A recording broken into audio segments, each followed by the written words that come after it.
The Second World War was fought between 1939 and 1945 with complex political and military pacts. The opposing forces were a continuation of the alliances active during the First World War with the Allied forces against the German Third Reich, Japan, and Italy.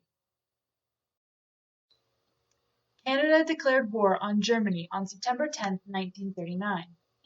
An unprecedented industrial production was developed to adequately supply the demand for technology and equipment at the front. Canadian industry was strengthened during the Second World War, and its manufacturing capacity greatly diversified. This brought international recognition, but it also allowed for the advancement of a Canadian sense of identity.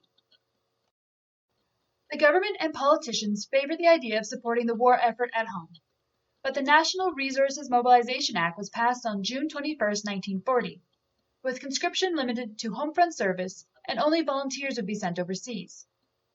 By the end of the war, more than 1 million Canadian men and women had served in the armed forces, most of them volunteers. This represented close to 10% of the total Canadian population in the 1940s. In September 1939, the Canadian Active Service Force was mobilized, with 3 divisions battle-ready and deployed overseas until 1941. Because Blitzkrieg was striking hard in Europe, more units were added, and this resulted in administrative changes. On April 6, 1942, the 1st Canadian Army was approved on British soil. The Canadian units already in Europe were organized in 2 Army Corps of approximately 170,000 Canadians, including the Canadian Women's Army Corps.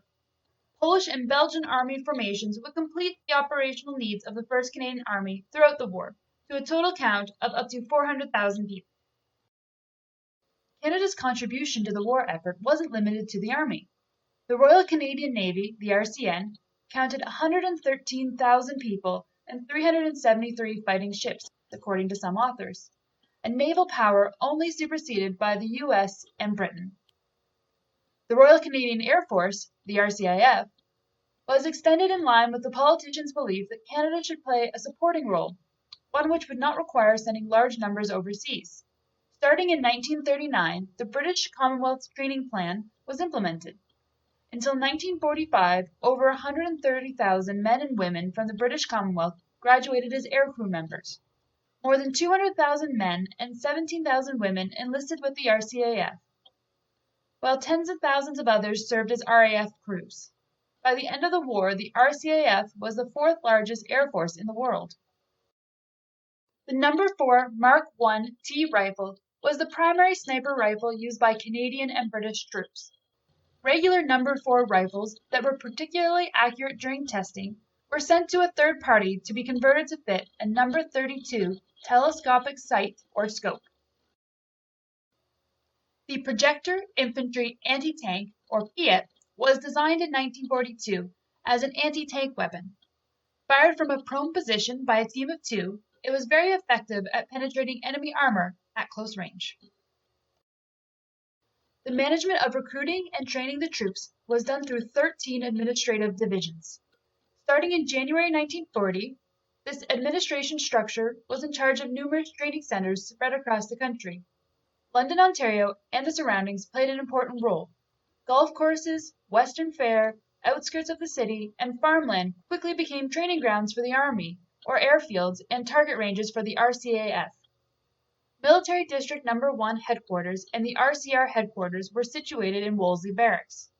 The London Armories, today the Delta Armories Hotel, became very busy with reservists preparing for the call to go active. Regiments there included the Canadian Fusiliers City of London Regiment, Machine Gun, the 1st Hussars, 6th Armour Regiment, the 6th and 55th Batteries, Royal Canadian Artillery.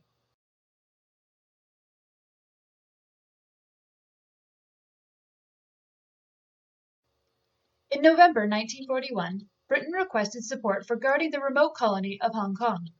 A small force formed of 2 Canadian infantry battalions, commanded by a former member of the RCR, Brigadier J.K. Lawson, was sent to the Pacific. Expecting to perform garrison duties, they were taken by surprise on December 11, 1941, by the Japanese 38th Division.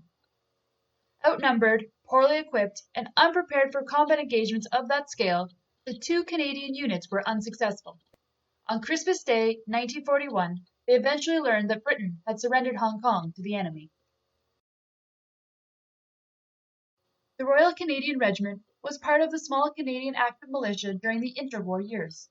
Spread between Ontario, Nova Scotia, and Quebec, the RCR was formed of 4 companies: A Company in Halifax, Nova Scotia; B Company in Toronto, Ontario; C Company and headquarters in London, Ontario; and D Company in St. Jean, Quebec.